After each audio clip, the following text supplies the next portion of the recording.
I hope you can see our screen and hear us very well. Let's go, Jason. I can hear you, Maya. Thank you. Thank you, Maya. Thank you, everyone, for joining us today. My name is Jason Rachel, and I'm the Director of Sales for Solibri in the Americas.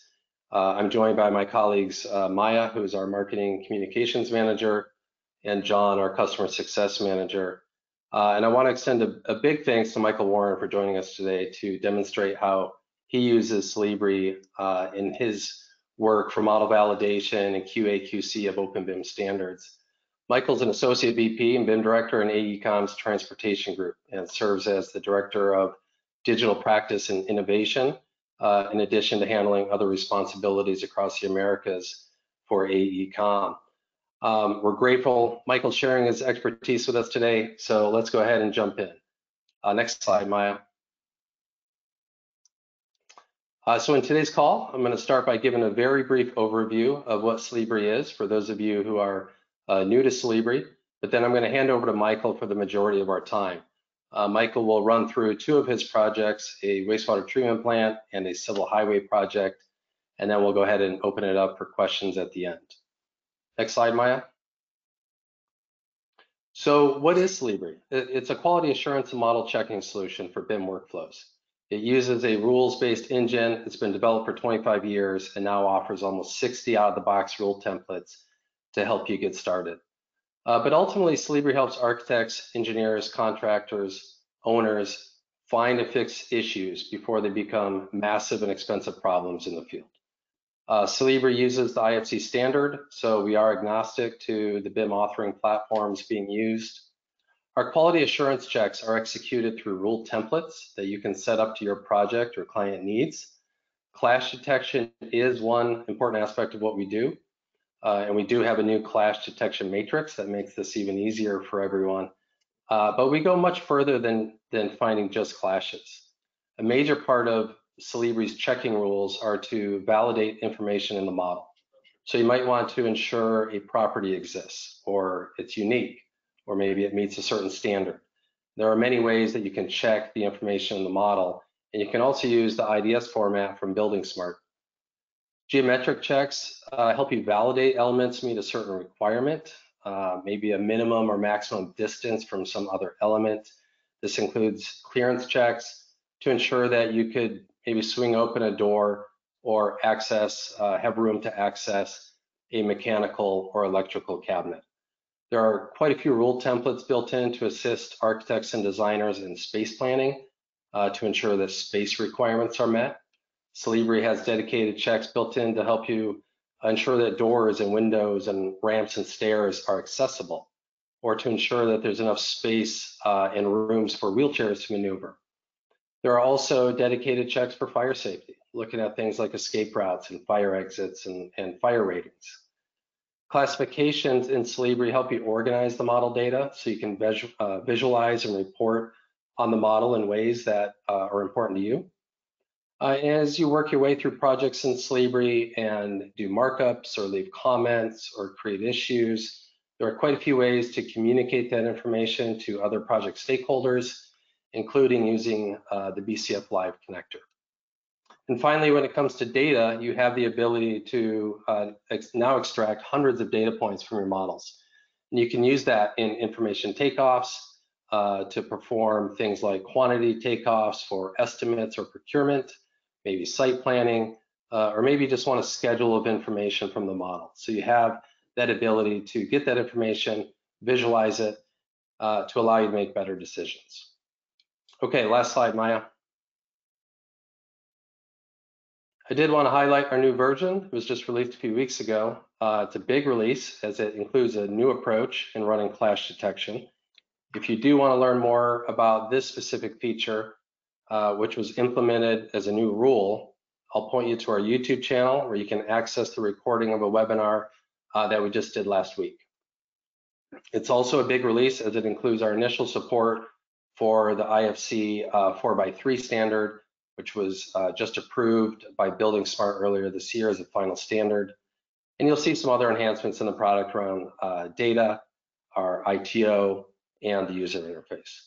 So That's it for me, Maya. Let's go ahead and turn it over to Michael to run through his part. Yeah, great. Before that, we have now that the audience knows us better, we would like to know you a little bit. So we have a couple of questions for you about your usage of Solibri, so that we know the level of usage for our audience. Right. I'll wait for a couple of more people to vote. All right, I see here that a lot of people have been using Solibri often. Okay, I will close the voting. And here are your results. So it looks like most of you are using Solibri often in most of the projects. And there's almost 30% are rarely using it. So it's good to have you here. I hope you get some information from this webinar to motivate you use it more.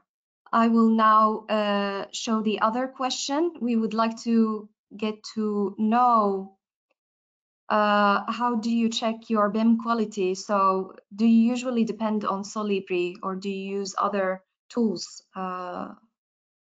with that as well? It also helps us with our plannings and integrations, so we can help you during your workflow better. I will wait a bit for more votes. All right, more than 50% have voted. And we see, of course, there's a high majority of Solibri users. Okay, I will close the votes and share it with you. As you can see, we have 60% of Solibri users, but we also have people who do check BIM quality manually, and I hope you can specify in the chat if you use other tools. We would like to know our users. Okay, so that was it for me. I will give Michael the stage. Thank you. Hello, everyone. As you've been told, I'm Michael Warren. I am Associate Vice President with AECOM. I'm located out of our Philadelphia office, which is in Pennsylvania. I'm actually currently in the office today, rather hot day. But I want to thank everybody for joining us, and hopefully this will be dynamic and a little bit different take. I use Solibri on all projects that we do. And my group is called Digital Practice and Technology, and our focus is to support all of the major markets and business lines inside of AECOM. That being said, we go from ranges of huge airports, stadiums, data centers. I'm going to show a highway project, a water treatment plant, pump station. The breadth of what we do is large, and oftentimes we have models that are exceptionally large, sometimes hundreds to thousands of components inside those models, or linked models together for the nature of the work that we do. The wastewater treatment plant that you're going to see has a lot of piping. We do quality checks on that, but we also do system checks, and I'm going to cover that and show the value of what Solibri does for us to get model integrity, but also the handover of the model through the IFC or the openBIM to a client to make sure that things get validated properly inside the design environment.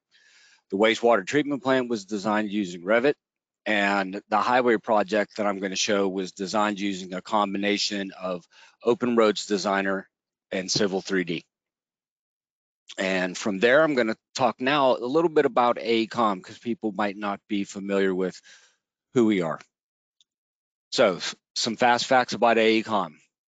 Over 14 billion in revenue during 2023.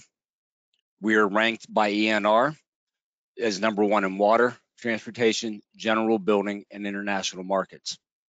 We're one of Fortune's most admired companies, and this is our 10th consecutive year receiving that honor. We are also named world's most ethical companies for integrity and making a positive impact by Ethisphere.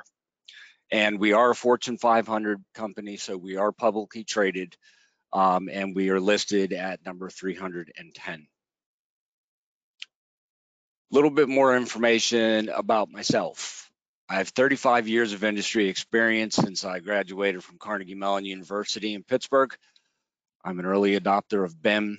So before Autodesk purchased Revit, I was a user and a consumer and found that it changed architectural practice in a massive way.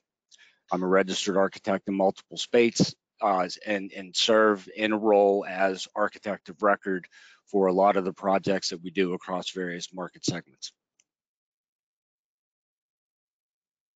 So the wastewater treatment plant, we're going to dig into this live. This is just an image capture of the pump station, and these are the pipes in the pump station. I will go in depth, but you see the equipment and the piping and other things. The highway project is very large. It's actually spanning over 4 miles. And the focus on that project is this area here, which I will get into during the discussion. But it's a 24-foot diameter stormwater tunnel that was placed underground. And we had to analyze all the interferences from the foundations, existing utilities across the entire span of the full project. So we'll be going into that into some depth. A couple other things that I would just like to show for everyone is that highway model. There's a great tool whenever you load, and I'm going to show you how many models can actually be loaded at one time. But what I find great about using it for highway projects, for ports and marine or large scale projects, is that it identifies to you that you have widely scattered models. That's important, and I will talk about that because that's one of the validation checks for geospatially referenced projects, which is important for everything that we do here at AECOM. The coordination checks, we'll go through these. I already have some run. It takes some time. If we have some time at the end, I can run some new checks. But you know, we'll go through this information for those that are not familiar with Solibri, and those that are, you should already be familiar with this. And we'll also be discussing the C sets that Jason had talked about, the preloaded C sets that comes with the tool, and that's here. And some of the example rules that expands out for your checks on your models. And then finally, one of the things that's important is the export with the BCF Live connector. Time permitting, I'll be able to go through that and demonstrate it, provided I can get my AECOM connection to work on the database. But if not, we write our own schema instance checks here at AECOM for building check files. And it's important for us because we have various types of projects. As I said, they're in water, they're in transportation, they're in buildings and places, they're in the energy sector. So we check various things in our model integrity checks for obvious reasons. So with that, I'm going to switch over to my main monitor. And you see I already have a Solibri file open, and this is our wastewater treatment plant. This is a pump station for that treatment plant. So we have structural elements, we have building elements, and then we have the components of the wastewater treatment plant itself. This model is made up of 5 independent models that were designed uniquely inside of Revit. And then inside of that, systems were classified. We utilize Uniformat in a way to organize and cohesively put the models together and then drill down into the elements based on Omni class and other classification systems around the world like Uniclass. So from there, it's important for us whenever I'm checking these models as the BIM director to make sure that the models, one, have integrity. So I do visual checks, okay? Now, this particular model was generated from point clouds or LiDAR scan technology. So I did not check this model for clashes because there should not have been any. It's existing conditions, and this model was designed to represent those existing conditions so that we could design new elements and know where all of the existing items were so we could be free of additional clashes with new piping. What's important here is, as I open this model, it tells me that I have a to-do list, which you're all familiar with. So I can go through these, but I'm not going to. They're just basic things, that you can do to check as a to-do list to make sure that you're following certain rule sets and standards. But as I said, each one of these models is broken out. You can get identification of systems, okay? Your default settings, your classification settings from IFC, level information, and then what actually exists on those levels. We have our fittings, and then we have generally classified objects. And this is where we like to check these models to find out what these objects are so that we can get more information about them, or if we have to change them. Because they're not identified, they're just identified as objects, it means that we need to go back and check, because it was designed as you see here in the property sets that I'm hovering over, it's a generic mechanical equipment model. Okay, so what we want to do is make sure that that generic mechanical equipment model matches the specifications that were captured in the field for the elements. So we check those.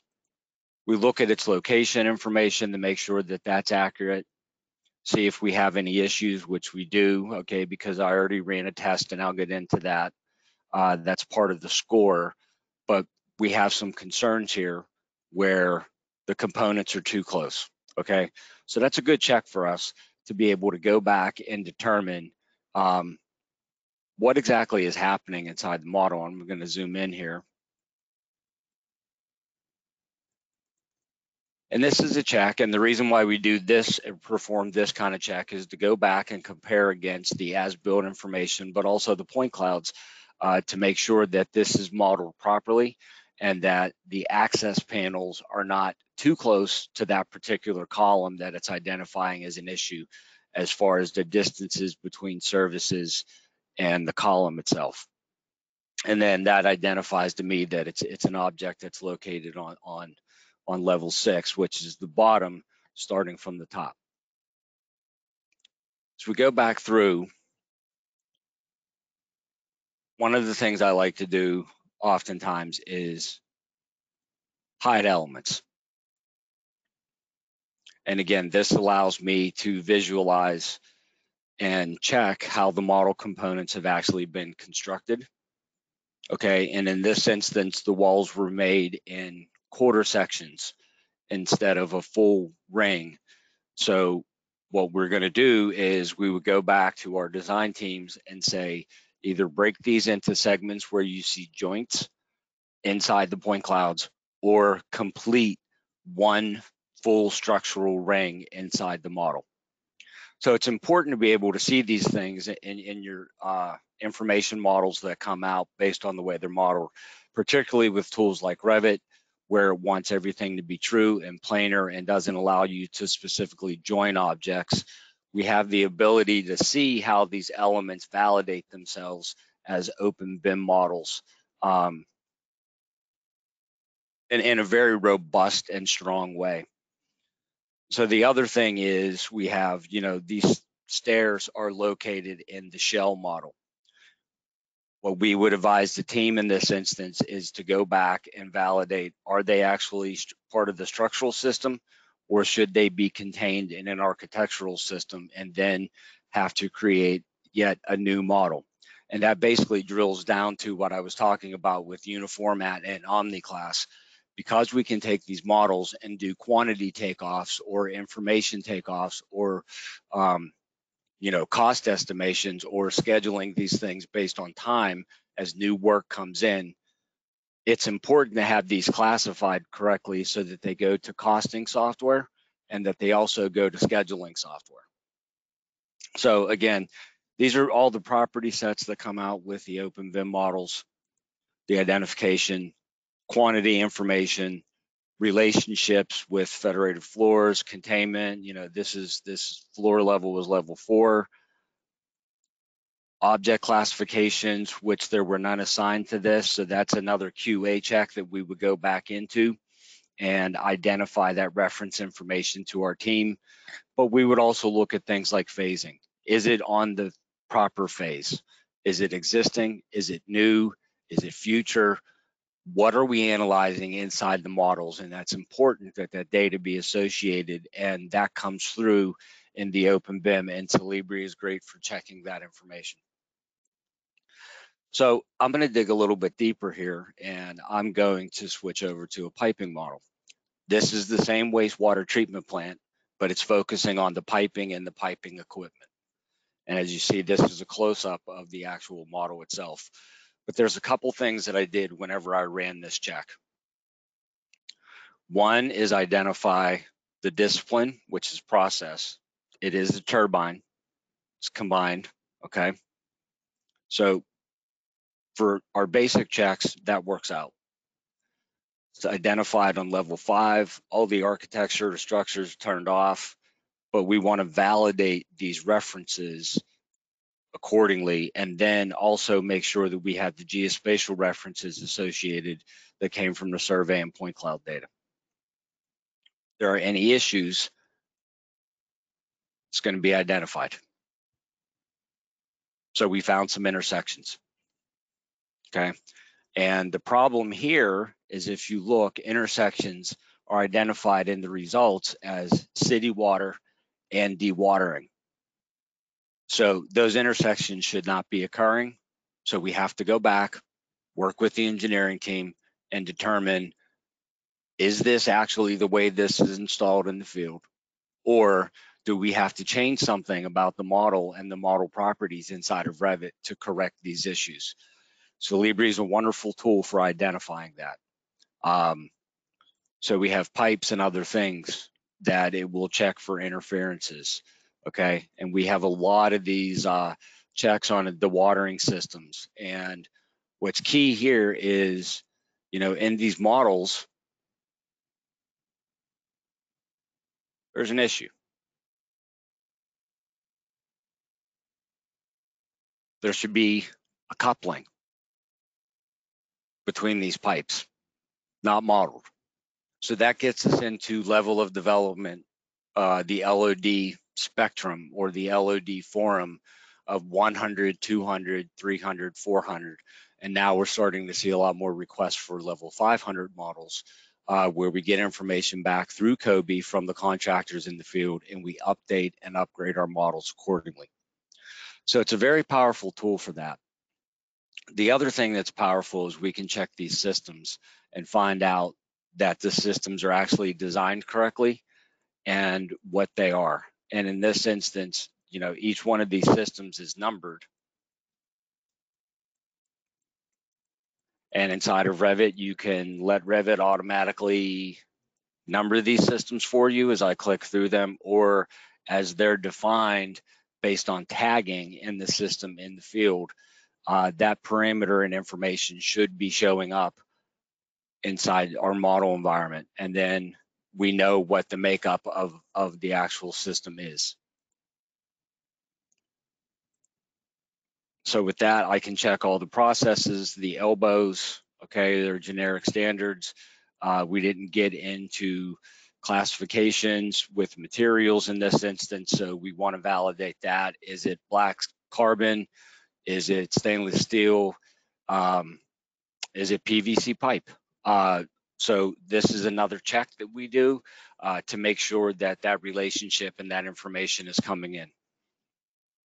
Then we go through and we look at information based on loss and loss abbreviation and system classification. And in this instance, we have a system that's defined as other. I can see that it's not other whenever I look at these here because this one is identified as unknown. But if I click here on the dewatering, it's telling me the system name. So this unknown system has to go back and be checked, right? And we need to check that information inside the model.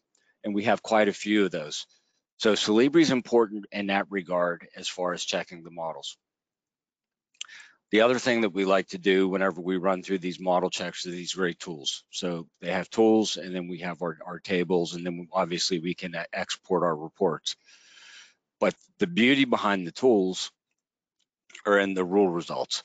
So in this particular instance, I'm going to take this information that the pipe type is shown as generic, okay? I'm going to reject it. And this is the information that I can get back to my team. It should not be generic. It should not be identified as generic. We're looking for material classifications because we need to know what the materials are as new systems are designed for things like dissimilar materials. If the designers can't see when they're working in Revit that they're going to attach dissimilar materials for dielectric fittings, they need to see that and they need to know.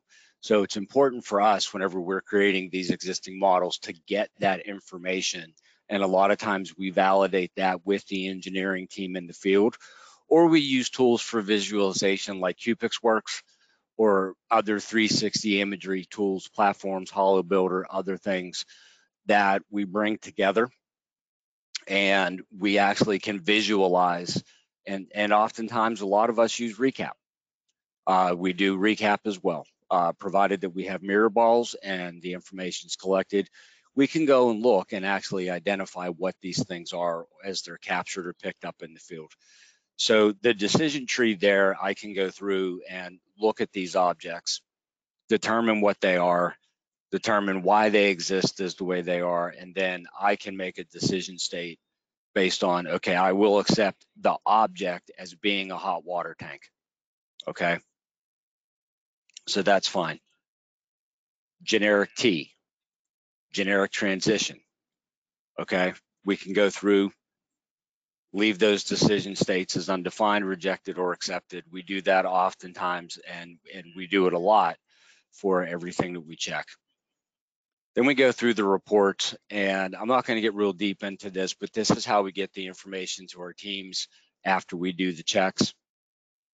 And then we go through, we export to an Excel workbook so the team can use and reference that. And we have some minor little enhancements that we had developed for this information, like the element IDs and the other things that we can track the objects from, the objects GUID, that type of information. And then there's property sets or enhanced sets that we add to our models regardless of type. And those property sets are defined by the engineers. We create them in our digital practice group, and then they're sent out live to the teams to be able to use. So moving forward, I'm going to go into the highway portion of this, and I'm going to show a couple things. But what I'm going to demonstrate first is the creation of these objects, okay? Because we have two types. And this is from Civil 3D. And these are pipe rings. And this is one portion or half of the dewatering tunnel itself, okay? This is the north tunnel extent. And then we have pipe data. So I want to check that pipe data in here to make sure that we have all the information that we have or that we asked for as the object class was defined. So we check it, it's on the proper layer for the client deliverable. I have a good description that it's 174-inch concrete pipe, gives me the pipe number, okay? Double line style is the way I'm looking at it on the screen, but this information can go out in your IFC model. What's important here is when I was talking about those property sets in your designs, these property sets, if done correctly, whenever you're creating the IFC information for your exports, these property sets will leave with the IFC model or the openBIM model. Okay, and what's important here is the installation date, the time of day that that ring was finally installed, okay, what the ring number is, and then obviously what station is. Why is that important? Because as they project this up or go to the surface, they know exactly where these particular items are, and that's important to know because when we're looking at our surface, which I have as wireframe right now, the extents of this particular model are almost 8 miles long, but we only have a 4-mile long section of this dewatering tunnel and rest of the facilities around it.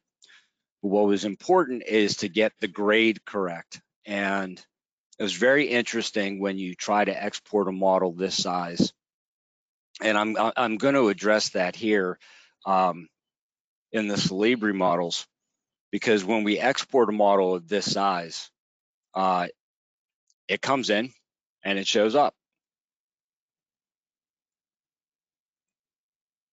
And I can get my information. But one of the interesting things about this particular model is when it was exported, at the time it was exported, the current classifications for IFC for infrastructure were not released.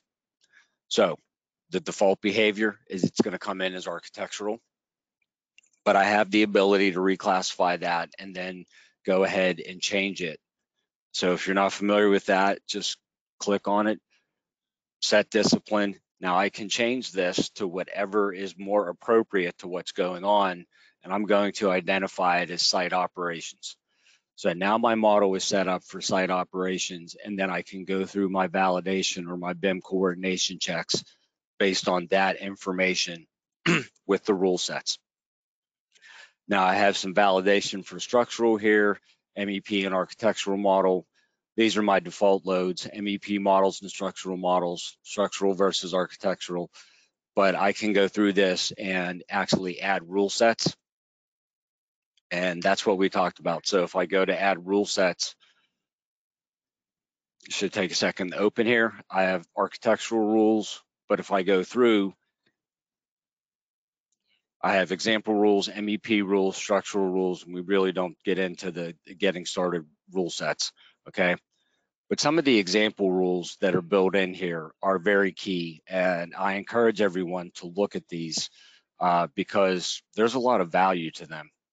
And, you know, components distance, right? Free area, property rule template with component filters. We can check those things, okay? We can go with parking or accessible route as Jason was describing before, right? And analyze that information. Then we have the manual checking rule set, okay? Component inside component. It's one that we like to use all the time to make sure that we don't have components in one inside the other, right? Once we run these checks, everything goes through, and I'm not going to run the checks here because it's going to take a long time to get through these, and we have to make sure that we are being mindful of the time during the presentation. But to expand this a little bit further and go in, here's just a portion of that 7-mile surface that I showed in Civil 3D. Civil 3D can handle it. To get everything to show up properly on the screen, you have to change the rule validation for the pixelation or the triangulation of the actual surface model itself. But we will often validate that information and the integrity of that information by using Solibri. And we have some model check rules that we set up, but we will identify, is the surface built properly? And in this instance, we have an issue. The surface actually cuts itself off. So I don't have a complete surface. And I can see that visually without even checking the model, okay? So it's important that, you know, when you're using tools like those large infrastructure tool sets, whether it's Open Roads, Open Bridge, Civil 3D, we've created models in Inventor and we're able to use those.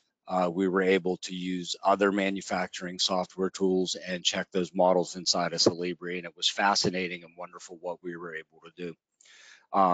So the interesting thing before I jump into the final model is I'm going to open a bunch of models here. And what's important is I got them located on my desktop, and here's my project that I want to focus on.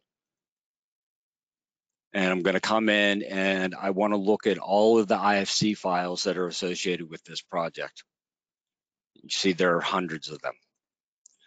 But what I love about the tool is I don't have to load these one at a time.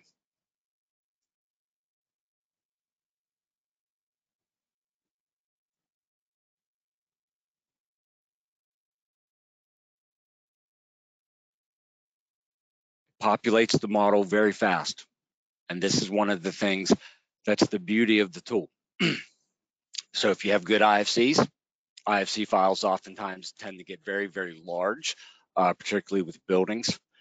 There's an exceptional amount of information that comes with the IFC and generates that kind of size. But what you see is what I talked about with widely scattered models, and it gives me a warning, and I can click on this and it tells me, okay, so do I want to check these elements? And my structural rings are what's important. So, you know, they're over a very large expanse, and you can see the number of components that make each one of those items up. And then I can check all those numbers of components, and it tells me what is what.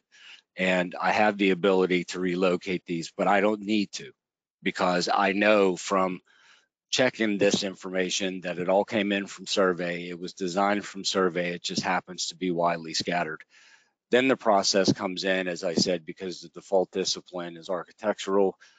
This is being updated. We're in the process of updating this now to the new IFC standards, but I'm going to start to assign these to site operations.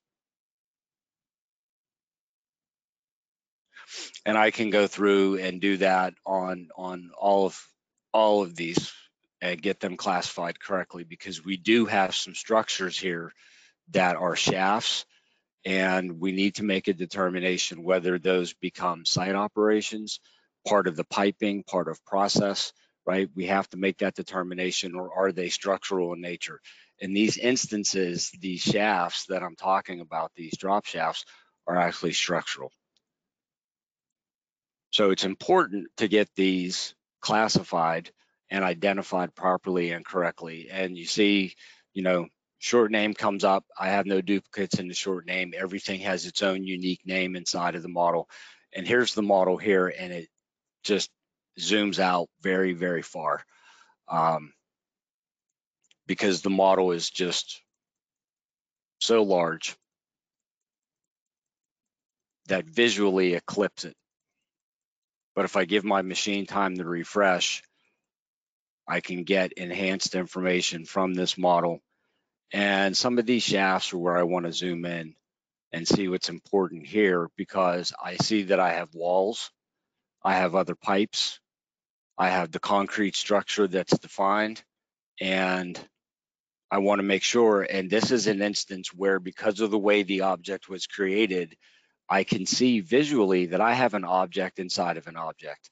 And Solibri is great for that, because oftentimes inside of Revit or other tools, what you will find is people will create voids, and the voids are created incorrectly. The void just becomes a three-dimensional object that overlaps because it was not created in the proper way. Happens a lot with door openings and other things. But that being said, I can go through, look at the disciplines, classifications whenever I select on these items and get information. Now I'm starting to select the rings, you know, to get more information about those particular rings, what the containment is. I can see the quantity, the volume, square footage, that location information that I talked about that was very important shows up, right? And just a basic level of identification, which is all that was needed in this instance for this, because the contractor has more information that they're providing now that the project is complete, where we will be able to update these IFC models for the project. But it's very nice, and as I said, you know, going through a project of this particular size, you know, you can see all just the vast amount of elements that are here. There are bridges, There are noise walls, there's retaining walls, all kinds of other information. For the sake of this demonstration, I have the surface turned off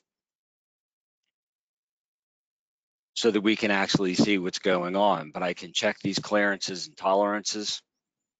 And again, I can go back and hide these elements and see what is actually going on here, okay? It's an object, the information, the value of it is not available, okay, because it's a void. It's a void that came out in the model because the way the geometry was actually created inside of Civil 3D when this was done created an issue. So we would flag these things, get this information out to the design team based on the parameters that I discussed earlier with the wastewater treatment plant, and then we generate and give them a report. And in this instance, I can go back and then I do my checks, right? We have architectural checks, BIM validation for architecture, validation for space for FM, facilities management, MEP validations for rule sets, structural validations, right? I can also do energy analysis and then quantity takeoff. And again, I have my default role, usually set for the BIM coordination role, and it checks the consistency of the actual models. And then I just go through and decide, I want to look for rule set for structural interferences or structural checks. And because all of these items are done for validating architectural, I didn't reclassify them yet, but I could run this check on architectural to make determinations based on rules, because we do have access points and doors and door swings and clearances around doors and other things. Because this model is so large, the rule sets become very, very large, but you see now in my check, it validated. If I go and try to check the model, it runs through and then I have deficiencies. I have structural item problems, okay? So as it's running these checks for me, I can start to see where I have issues and generate it. This is a very large model, but Solibri handles this with no problem. So it's very easy for me to check this with the power on my machine. I'm running an i7 Intel Core processor, an RTX 4000 video card, and have 128 gigabytes of RAM. So now I have my model score, my coverage, the items that were checked, project coverage, the breakdowns, other things. Okay, so no rule sets, but I did this, model structural check, and model hierarchy is a problem. So this is where we want to do some deeper investigation.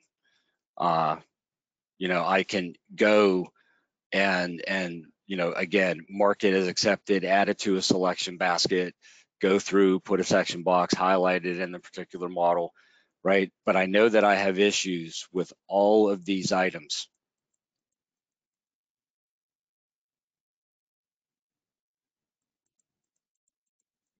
And my quick check, and being the BIM manager on the project, these are all of the dewatering shafts.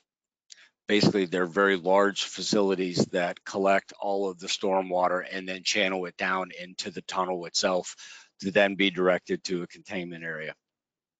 So we need to go back and check these. And I can tell you just from the previous checks that I had done on this model whenever we were using it, the way that these models were created is an issue, okay?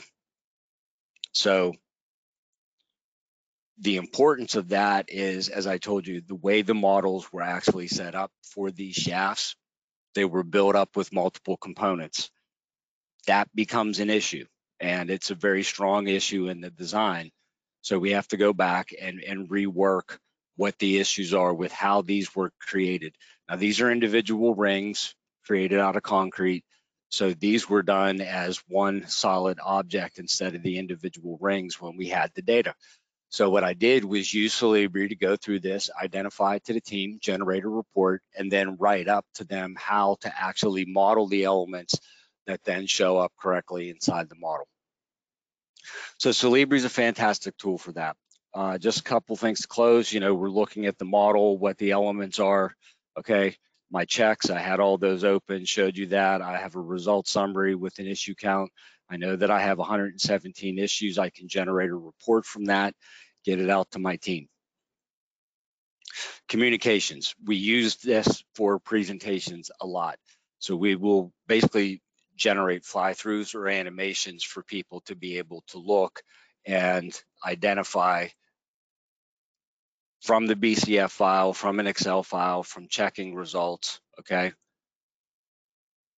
And then it will convert that information and I can say, okay, and you know, begin the process of my issue details and what is showing up inside the model.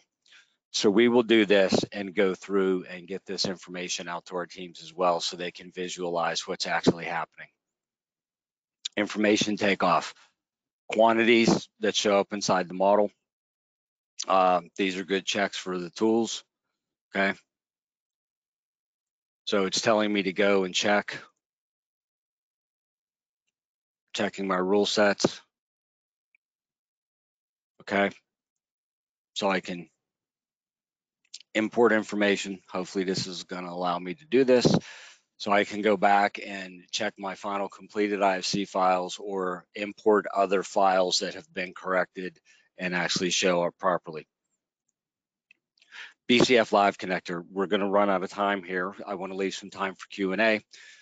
But if you have a system like AECOM that you're connected to, you can create your building check file information and connect to that database and log in and then start to run, you know, based off of what it is that you're trying to see with your building check files. And then, as I said, we have very large, robust building check files that we write here at AECOM. I will open one just real fast to show you. I have my log file, and then see I have a ton of stuff all over my desk. I don't know what happened to my, here we go, our firm standards. This is our general building check file.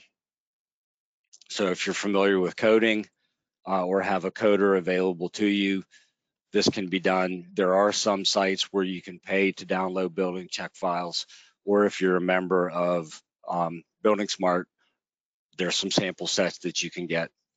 But these are very extensive files. We run through them, and again, they're in our database and inside of our server. And with that, I'm going to turn it back over. I thank you for your time, and I look forward to any questions that anyone might have. Thank you so much, Michael. This was very informative and very interesting to see how the process is with such a big project and such a you know, long process as well.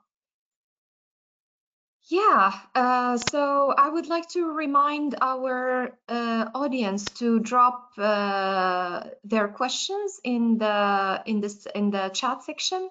So please do that. But in the meantime, we got some questions in the here. So actually, let me change my screen to show our presentation. All right. We have a question for you, Michael. Have you been using IDS to classify your models? As I said, we use a lot of different classification systems, so it depends on what part of the world the project is actually located in and what our deliverable requirements are. All right. Thank you. And there is another one for you, Michael. How to get more skills to understand those code files? Be a little more specific as far as the code files, the C sets, because the interesting thing is that's a question I'd have to punt off to Solibri. But the core programming, I like to use the out-of-the-box CSETs and then back them up with BCF. The core programming, whenever I've tried to crack into the CSET files, I haven't been able to do so. It just shows a bunch of crazy characters all over my screen. But the core sets that we use, again, are BCF, and then we also create our own IFC file generations for the rule sets for IFCs for openBIM.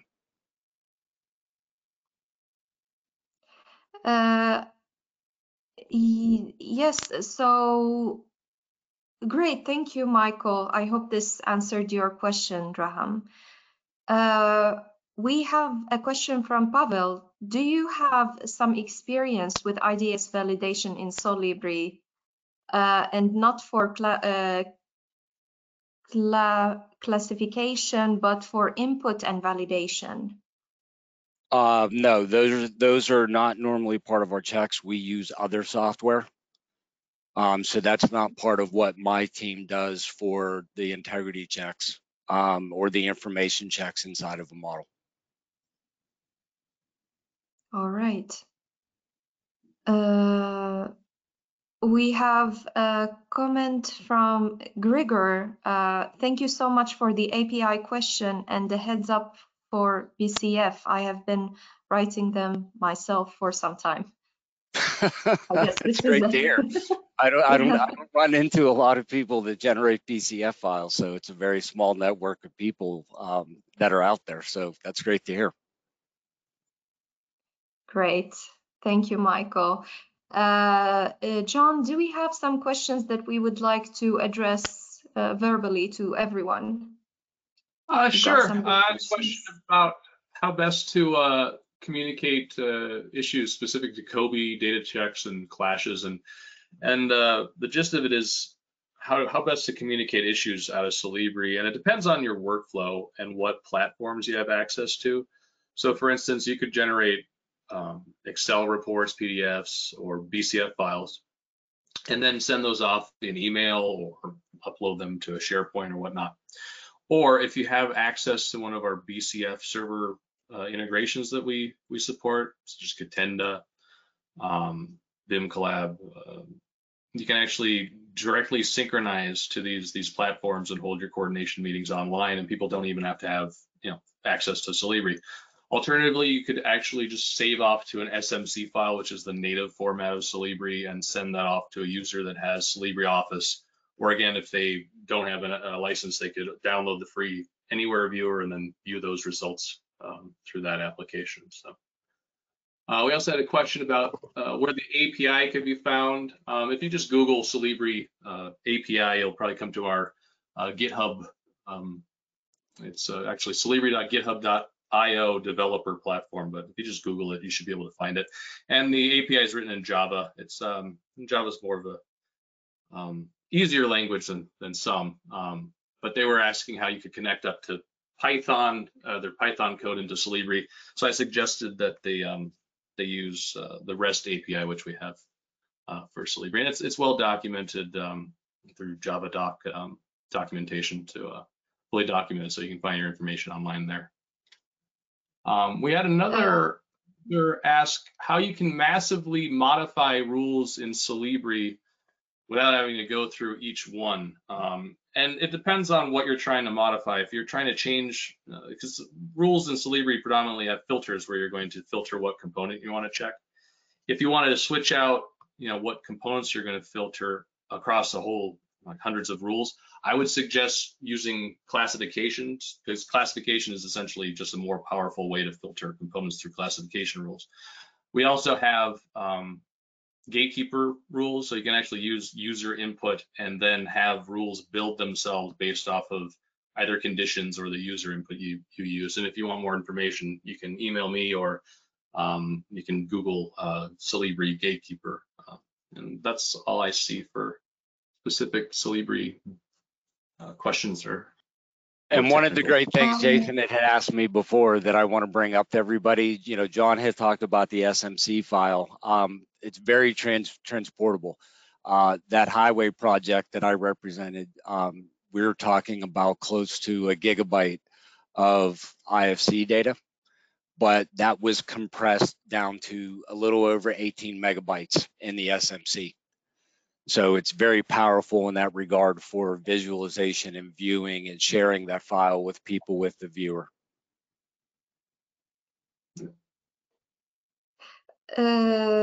John has shared with us some links and he has answered to everybody. So I think you can find the links in the chat if you're interested. Yes, I think that's all. I think we were getting last minute questions. Is there a way Solibri files can be password protected for security? Yeah, if you go into the, where is it? Under File. Actually, when you save the model, I think it gives you the option to put a security password. You can actually have it expire. That's one of the things that actually I was thinking about when you save off these SMC files, is that you wouldn't want them just hanging around on the internet or people downloading them that don't want it, shouldn't have them. So you can password protect them. You can actually have an expiry date so that they can't be opened after a certain period of time. I think that just pops up when you save the file. You have an option to put a security on it. Yeah, you can use security settings on your file, check the box, and then define what your securities are. There's a master password, and then you have the open password, and then you put the expiration date on